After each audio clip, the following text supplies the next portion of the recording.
We welcome you to the Brigham Young University Family History Library for this seminar presentation. Today's class is Brickwall versus End of the Line. Which is it? Our presenter is James Tanner. James has an extensive background in basically all areas of family history and genealogical research. We appreciate his willingness to volunteer his time and share his knowledge and insights into this subject. We'll now turn the time over to Elder Tanner. This is kind of an interesting discussion on Brickwall versus end of line. And these terms, from my standpoint, are not interchangeable. It's not the same thing. So I'm going to talk a little bit about what I determined to be the difference between these two and what I think the methodology or attitude, if part of it, towards either or both should be or could be if we were thinking about being productive. So the first question about the issue that you find in doing your genealogy and you come to a person. Now, it's interesting if it's the first person on the line happens to be your parents, because that's something that we now can resolve in some cases, and more frequently as time goes on, without having to do a tremendous amount of research, we can start getting a DNA test and find out who our parents are. Even if we think we know who our parents are, we may find out that that's not the case after taking a DNA test. So that's a question. The real issue is, how difficult is the issue from a kind of an abstract overall genealogical community standard.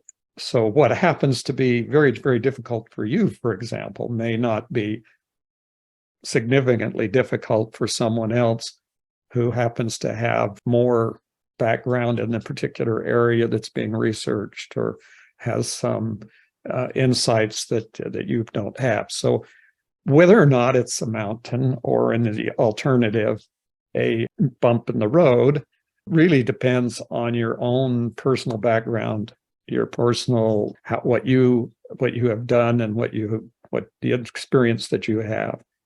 And so we're going to kind of explore this whole relationship between personal experience and background and abilities and the actual, whether it is an actual problem of discovering information that may or may not be in existence. And so that's kind of where we start with this idea. So the problem I have with the term brick wall is twofold. First of all, it kind of assumes that there's some external force out there that is preventing you from finding your ancestor, and that's simply never the case.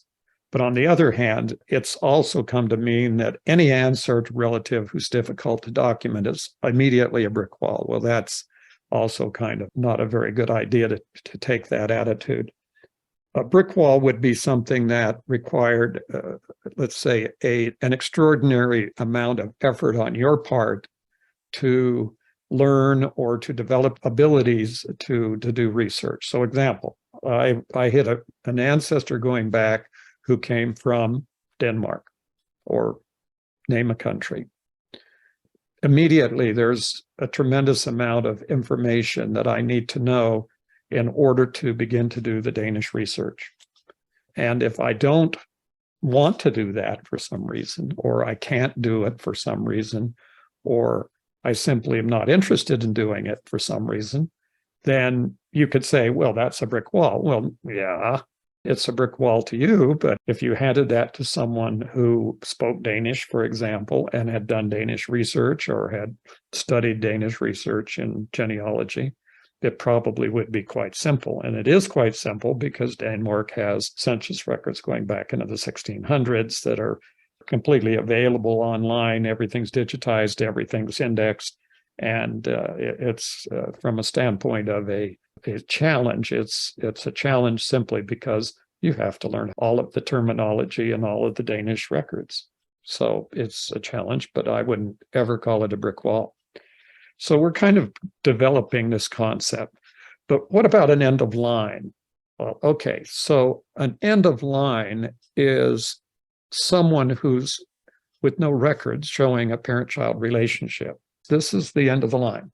Now, does the end of the line mean you can't go back any further? The answer is No, it simply means that's where the research and what's available from online or whatever indicates that there's no further information that's been developed. So here we got, for example, we have a person named Thomas Chattel at the top of this screenshot here from 1680 in Orton, Waterville, Huntingdonshire, and we show no parents. Well, the question here is not that is Thomas Chattel the end of the line. The question is whether James Chattel, 1745 to 23, is actually the end of the line. And what I mean by this is we need to look at James Chattel's sources, what's been recorded about this person, and see if there is a source that shows a parent-child relationship. Do we have some record, parish register, something, a probate record, something back in that time period that shows that James Chattel's parents were Thomas Chattel and Frances? If we don't, then James Chattel is actually the end of the line. And Thomas Chattel's there in the record on Family Search. At this case, this is from Family Search.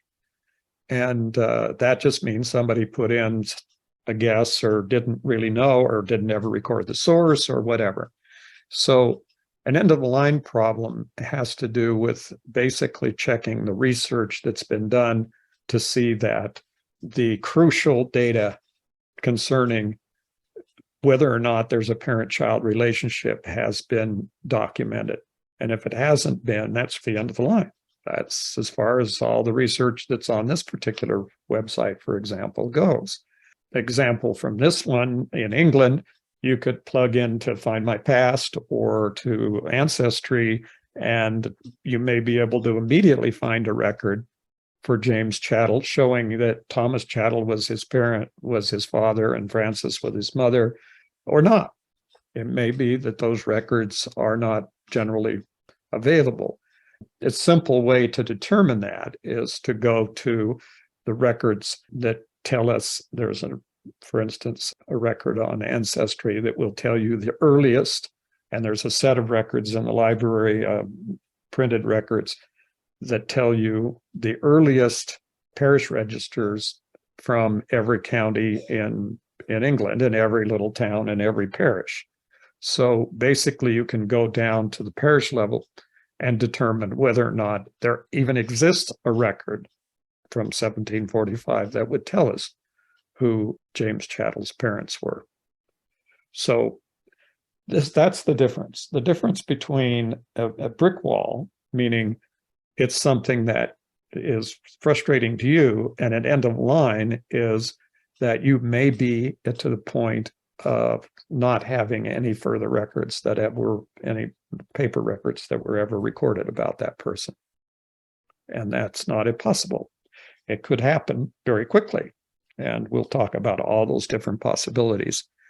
And it's just important to keep in mind that on the FamilySearch.org family tree, many of the ancestral lines end before the people listed run out. That's the classic of that. It's back to Adam, obviously. There's lines that go way back and go into royalty and all sorts of fanciful names back there. And then the question still remains, is there a actual record showing a parent-child relationship that takes you back that far? And in my experience, in looking at, I'm going to say thousands of pedigrees over the years, I've always found an end. I have never found anyone who went further other than relying on a lot of books, sometimes going into books and things that have really no historical basis, in fact. And so for what happens, for example, when you get into English royalty, is that many of those pedigrees were fabricated in order to validate some kind of claim to nobility or to whatever.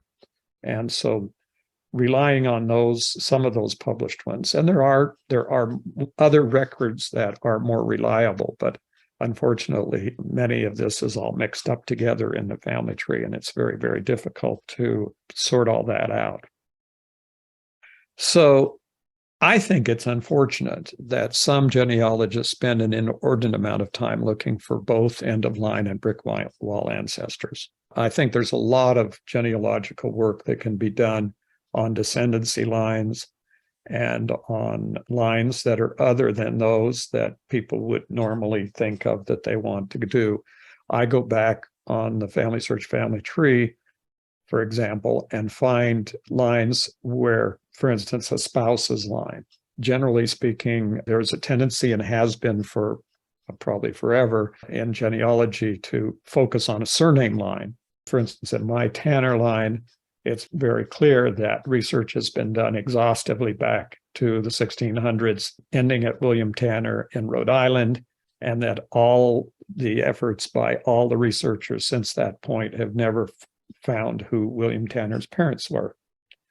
Interesting side fact that might help to elucidate some of the reasons for these problems in what's now the United States and in America here was that fact that a very high, significant percentage of the people who were sent to America came to America not on their own free will. They either came as indentured servants who had signed contracts and were now being shipped to America, or were transported.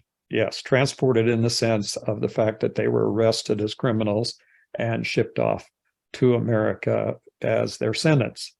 And when they arrived here, there was no real record of who they were or where they had come from.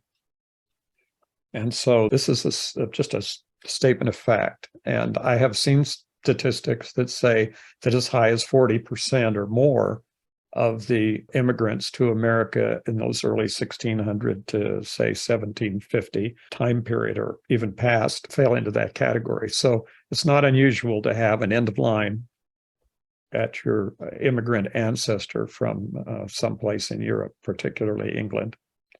Okay, so part of the time, I'm sure, is the allure of the unknown. In other words, oh, look, there's a blank spot out here on the fan chart, or no one knows this. They haven't found this. Obviously, we have a lot more records today than they had before, so we should be able to go further back. Now, as a matter of fact, that's true. And it was true on the family tree 10 years ago. And the number of people that have been added to the family search family tree, for example, and the other websites out there, it has increased tremendously since that time. And the fact that someone now is an end of line does not per se indicate that there is a potential of being able to find that person. In my case, for example, had there been an end of the line before the early William Tanner in Rhode Island, then it would have been rather simple to expand that and document it from the existing records. So when you get to Rhode Island and you get there and find that there are anywhere between 10 and 12 other William Tanners who were all contemporaries of my ancestors, whose name was William Tanner, and we have no clue on how to separate all those people from each other, then as you begin to see that there are other problems besides simply a lack of records. So what is it that we're trying to do here? I think realistically, people do get lost from the historical record for several reasons. In other words, when we're talking about people getting lost from the historical record, that means people who do not show up in history. And they're actually a person without any kind of history. And the first reason is they die away from friends or family. Okay, this is a classic issue. A person travels and dies and never returns home, and no one ever knows what happened to that person. Now, that may mean that you may never find a death record for that person. And because you don't find a death record, you may never find any other records, and we may not really know who that person was. They could have changed their name. It is tremendously common among immigrants to an English-speaking country and to any other country that their name becomes anglicized or becomes Spanish-sized. I don't know if that's a word, but whatever language or country is the predominant language has a tendency to change the people's names. People whose names were Johann when they went to Argentina ended up being Juan, and so forth. And so their names become become a part of the country. This becomes almost an impenetrable problem if there are no other records showing what the original name was. And so that becomes the major issue. What if they hide their identity? I mentioned about transported people when they came to the New World, to America. If you were a criminal in England in the early, let's say, 1600s, you had no possibility of escaping the law, because the minute you walked from your town into another town, you were not known, and you would then be suspicious. If you read the early history of the towns in the New England colonies, you realize that if you read a town record, you'll realize that anybody who came into the town was immediately suspect and in many cases arrested. I mean, there was no freedom of movement, in a sense, between those towns in those early days. And many times the people they turned around and kicked them out of the town because they didn't want them there. And even if you were hiding your identity from being on the lam from being arrested in England, that wasn't going to help you. But it doesn't help you, all of your descendants, because if they don't know what your name was originally, they will have no chance of ever finding you on any record in England, that's for sure. So this is a real issue, and it happens more frequently than a lot of people would like to admit. Run away and disappear. We have that happening in a significant number of times, of people on the record who simply just are never found again. You never know what happened to them. I had an uncle, my mother's brother, who disappeared out of just poof, basically was never found during my mother's lifetime until she was very old. No one in the family had ever known what happened to him. What happened that he didn't even bother to change his name. He just moved from Southern California, where he was living, to St. Louis, Missouri, and never contacted anybody ever again. Well, we were able to find him in the Social Security records, and we did that. And very late in my mother's life, then the debate was, do we tell my mother about it? Well, I think we finally did, and it wasn't that big of a deal, but there was no way that they were actually ever to connect with each other again. Records are lost or destroyed. Yes, they are very often. And you'll read any number of sets of records where there are gaps. And it's frustrating. In the United States, the most famous gap of all is the 1890 census. And it has been a problem for genealogists ever since they managed to dispose of it. By the way, on that record, for example, it was the traditional story is that the records were burned and therefore they were not salvageable. Well, the answer is only a portion of the records were burned, but the Library of Congress never appropriated funds to preserve the remaining records, and they were eventually thrown away. So we could have saved those, but they were not saved. Records are lost, and that creates a problem, because if the only records of the person's birth are parish registers, and those parish registers no longer exist, you may be able to find them in the diocese records, but if they happen and were never copied, then they're gone. So there's a problem. And the answer ultimately to the whole question is no records were kept. So there's a reason why you will never find the records, because they never kept the records. So there isn't anything there to look for. Now, when did that happen? To 1538 in England for parish registers, for example. Before that time, there are a scattering of registers on parishes where there are a few records. But generally speaking, that's the end of most of the vast majority of all of the records. In fact, some of the records, some of the parishes did not begin keeping records till way into the 1600s. So there's times when there just are no more records. And it may be frustrating, but it's a reality. Okay, so my suggestion is that if you're caught up in this kind of research, meaning the research where you're banging away at one of these people that fall into the category, then the danger is that you're researching the wrong line.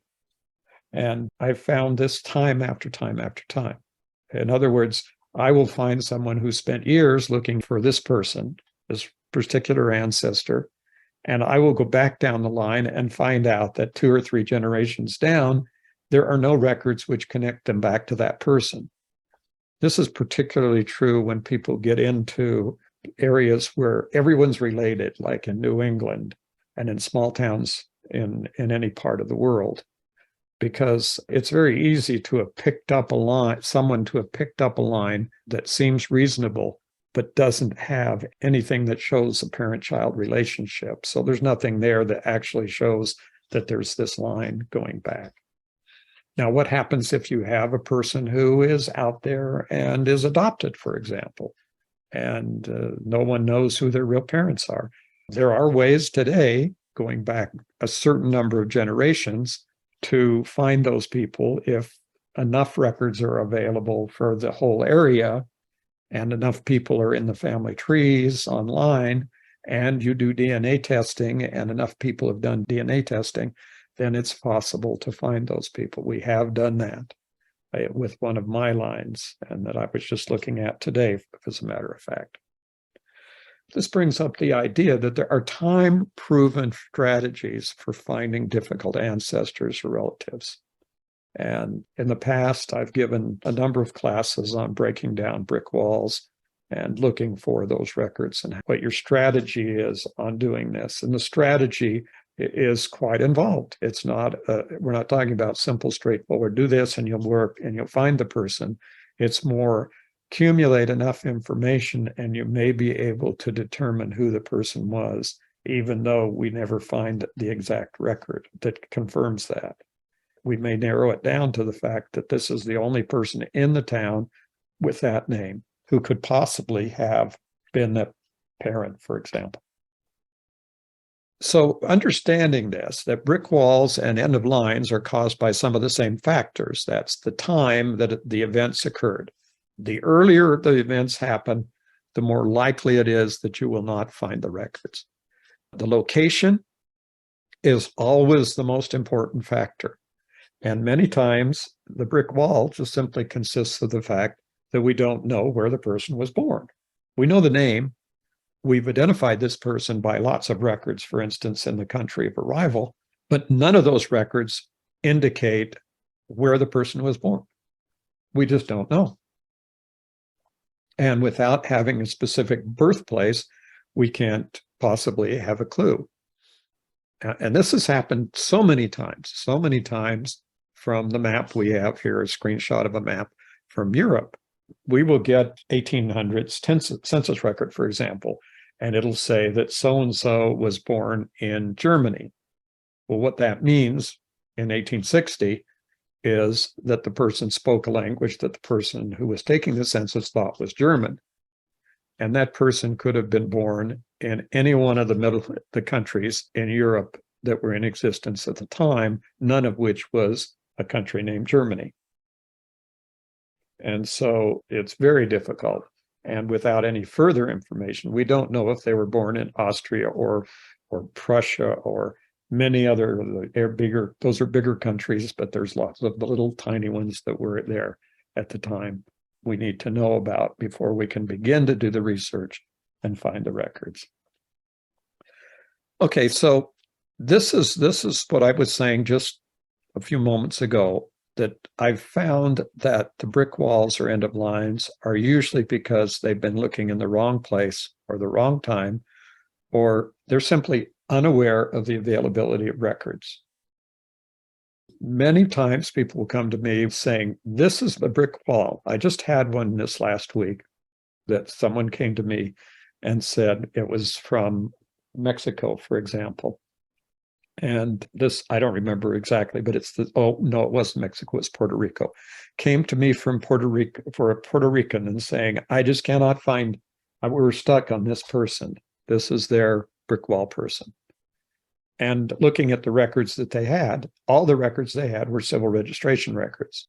That's it. And basically, knowing even a little bit about doing research in Latin American countries or Spanish-speaking countries, you know that the major records are church records. And so it was apparent that they had never found the same people in the church records that would go back further and would resolve the issues of the next generation. The reason why the civil registration records were of no help was because most of those records start in the 1850s. So when you go back any further, there are no civil registration records. And so that's kind of the issue that we're talking about here. And understanding always that research is always a series of barriers. Every time you start to do some research, you run into a question or difficulty or something that makes it interesting to be a genealogist. In other words, it's the motivation that I have is that I'm always running into something that's new and requires me to learn and develop new talents and new abilities all the time. And my latest is to go back. Some of the earliest genealogy I did was in Denmark. And it's been a lot of years since I've gotten back to my Danish. And for some reason, I'm now back in doing Danish research and having to relearn everything that I had learned originally about Danish research. So it's going to take me a little while to get oriented and get around to it. But I'm finding it's very interesting because, once again, the emphasis has been on this direct surname lines, and there are just a lot of opportunities. Every wife seems to start a whole new line. Every great-grandmother is a whole new field of people to look for, because her parents and would be my direct great-grandparents again, and they are not there in the record. So not there in the family search, family tree. So we have a lot of information we can go for. There's always the time barrier, and I re-emphasize this. Realistically, it's a good idea when you get involved in doing research in any one of the countries of the world, any research set of records, that you do some quick research to orient yourself to the time factor that's involved. The simplest kind of answer is this: when were the earliest people from Europe born in America? So when you're starting to do research, then you need to have that date in mind for the place and the time that you are working there. And it can extend that concept to when were the earliest records of Europeans born in what we now call Utah, the state of Utah. Well, there are 50 more states, or 50 states, and every one of them had a date in which they became a state. And before that, they were either a territory or they were nothing, a colony.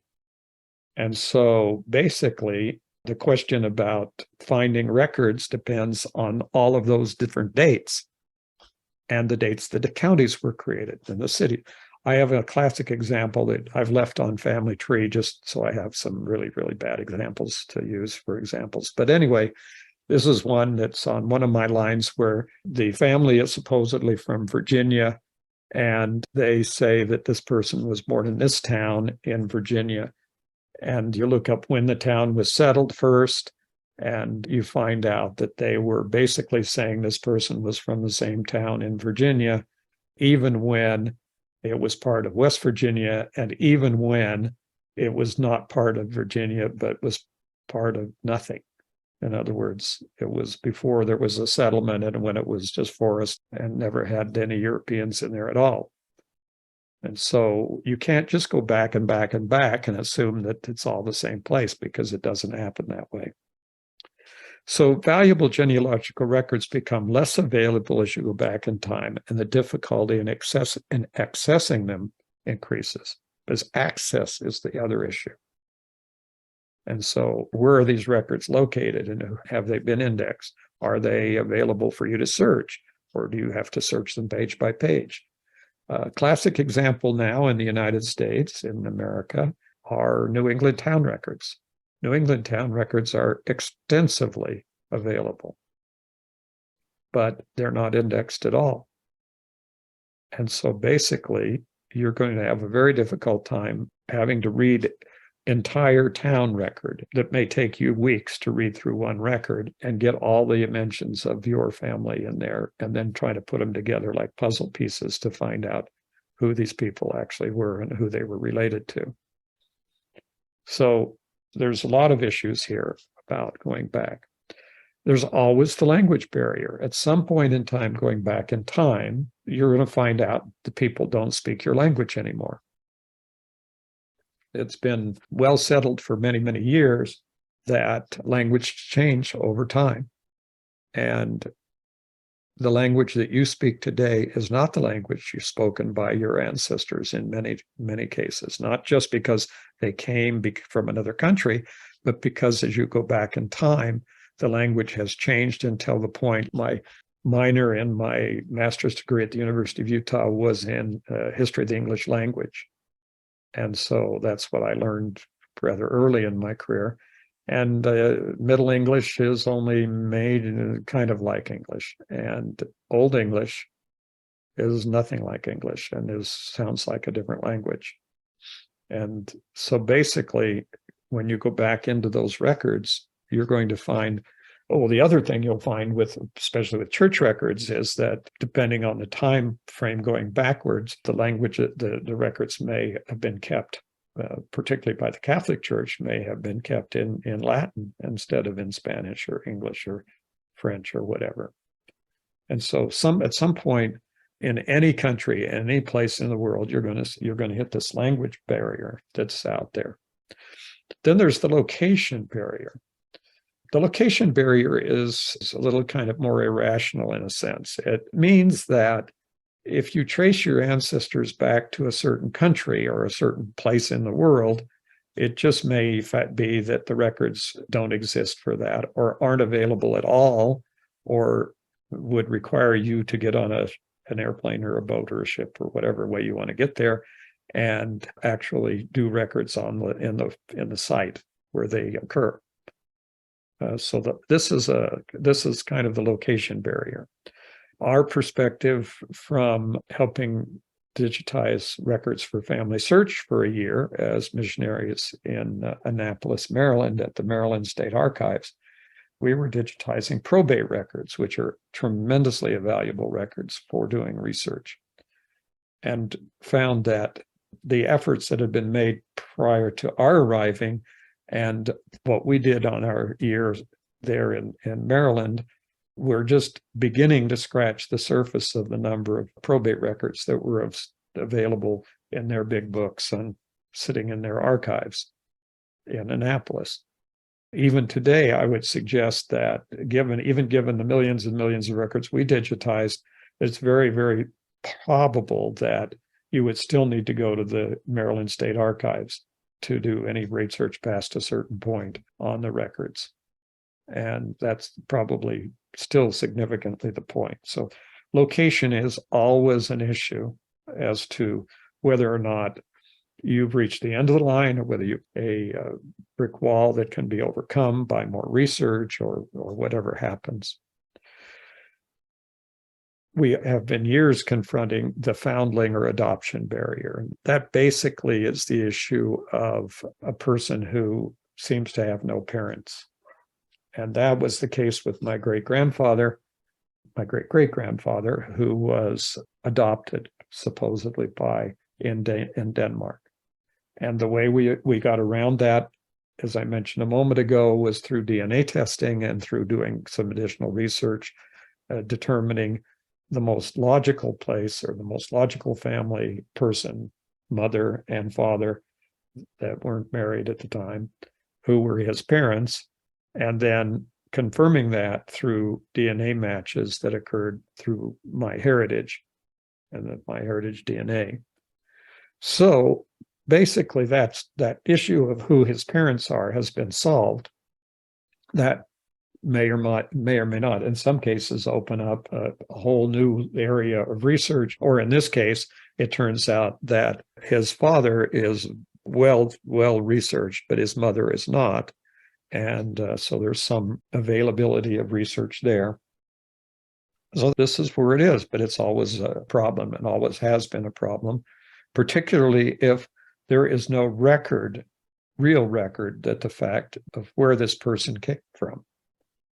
And so if a person is adopted at a different, let's say age, a later age, not as a baby, but as a youth or whatever, and then nothing about his or her family is ever recorded, then that may be an extremely difficult. And where there's a foundling, meaning someone abandoned on the church steps or at the fire station or at the police station or whatever, then even without even any type of recognition, the only way we have to today would be to take a DNA test on it and put your name on every family tree you could find to see if anybody shows up with a surname that you can't explain.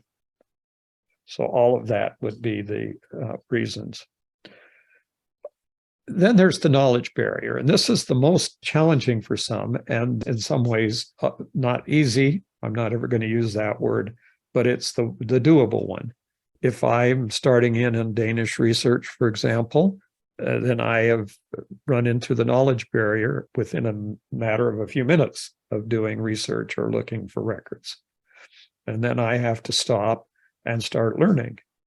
And that's the process that I've been going through for my entire life, is simply doing research back to the point where I no longer understand what's going on, and then taking the time to learn what I need to do to understand that. So in this case of doing Danish research, the biggest problem is translating the records, mainly the headings on the records, and then the notations in the records.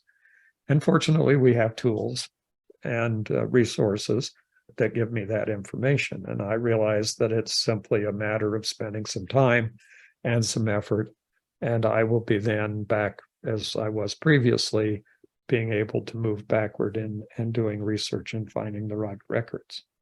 So this is, it isn't overwhelming. It's just a matter of spending the time, and the resources are there. Now, the knowledge barrier may also run into one of the other barriers, like location or time depth or whatever, and in which case the knowledge may not even be available. So if nobody knows about it, or there's nothing really that seems readily available, then it's going to be difficult. I can throw out a number of names of countries across the world where finding records for that country would become more of a challenge than it would be for you to start learning how to do English research in England, for example. Then there's what I call the practical reality barrier. And the practical reality has a lot to do with you personally. What's the practical reality of what kind of effort you're willing to put forth to overcome these particular problems? Are you willing to learn a new language? Are you willing to learn how to read old handwriting? Are you willing to spend enough time researching records in Sweden or Denmark or Germany to become familiar enough with the records that you can actually make headway and understand it and be accurate enough to be assured that you're making the right kinds of decisions? And that's kind of the practical reality of where we are. I find a lot of people that I can help. I can help you find the records. I can help you tell you what you need to do, but I can't do it for you. There was a question asked of whether we can do research for people. Well, in some very narrow cases, that's those of us who have lived through doing a lot of research want to do that. And you can also go out and spend some money and hire someone who is an expert in that area, perhaps, who would be able to find additional records. And so the practical reality may be that you don't have enough money to hire somebody to go out and do the research. Well, they're back again, where we have to go through all of these factors when we think about it. And here's the one that I think is the biggest, and I'm always impressed with the size of the soccer stadiums or football. And it's the interest barrier. That's probably the biggest barrier of all for most people. And that is they just simply don't have enough interest in doing the research and spending the time and learning what they need to learn in order to become proficient enough to actually make some headway. Generally speaking, I do not live in a world where I live in two worlds. I live in a world where no one is interested in genealogy, significantly interested in genealogy. And I live in another world where everyone I talk to is is deeply interested in genealogy. So it's kind of switching back and forth between those two worlds, but I recognize that more people would go to a football game than would go to the family history library. I did mention briefly the monetary barrier. The monetary barrier is real. If your research mandates that you have to travel to a place to actually find the records or pay someone to do the research, then that may be where you're unable to go any further. And in all these cases, everything that I've talked about so far, the answer is every line you go back exponentially doubles. But what your limitations are based on how many different places, in a sense, your people go. So you might be first generation US citizen, and your parents came from a country and both your parents spoke whatever language it was, German, Russian, French, Spanish, whatever it is. And that's it. You're going to be doing research, if you do genealogy, in that country. And you really can't choose to do anything else. So it narrows down to what your barriers are. And it cuts it down considerably. If you happen to be in the situation, which I find lots of people in, where their parents are a mix and match, and their grandparents and their great-grandparents, and you have a number of countries out there where you research, even in my case, with U.S. records going back to the 1600s, and I mean American records, and I have records in England, Scotland, and Wales, and Ireland, and Denmark, and then I found out I had a significant line in the Netherlands, and so I had to learn how to do some basic research in the Netherlands if I wanted to work on that line. Now I could choose to stay in English because it's comfortable, or I can branch out and go into another line if I feel challenged enough. So when you think about all of this, and when you think about what your attitude is towards it, is you need to recognize which one of these is your barrier, and then answer the question of whether you're willing to take the effort or make the effort or expend the funds or do whatever it is to get past that particular barrier. If you are, that's great. It's wonderful. It's very obvious when you're working with and you come across people like me who have done this now for so many years and have dedicated virtually all their time to doing it, that a lot of people can't do that or won't do that or have no interest in doing that. And that's fine. And the answer is, do you have to do what I do to make progress? The answer is no, you don't. There's many things you could do in genealogy that would be valuable parts and valuable contributions without giving up your entire life to genealogy. But if you're coming to me or coming to someone and saying, this is my end of line, this is my brick wall, then don't be surprised if we say, these are the things you have to do to overcome that particular barrier to your continuing your research. And sometimes I have to tell people, because of what I've said just in the past few minutes, is that, yes, that is the end of the line, and no effort on your part is going to go any further. Find somebody else to do research on. Go off on another line. Go find one of your paternal grandparents' lines who have not been investigated at all. Start doing descendancy research. Pick an ancestor that's been well researched and you are very confident is actually your ancestor, and look at all their descendants and see how many of those people have been discovered. So there's plenty of opportunities out to do that. Now, given my definition of brick walls are always possible to breach until they become an end of line. If your brick wall is an end of line, you need to recognize that fact. Recognize that it is an end of line. And I would suggest you get some help and ask some people and start talking to people about it. Not just anybody, not your friends or whatever, but talk to people who know how to do research in that particular area, and then start investigating as to where the actual records begin to disappear or when they're disappearing. So is your person fallen into the category of being an indentured servant or a transported person? Is that person in the category of living in a parish where the records were destroyed? Is your person, etc.? And all these different things about that person. So the difficulty of an end of line involves all the factors that make genealogical research difficult. So if you're just starting out in genealogy, or you are wondering about your abilities in genealogy, it is really, really not a good idea to look at a fan chart and pick up the first blank spot and say, I want to find that person.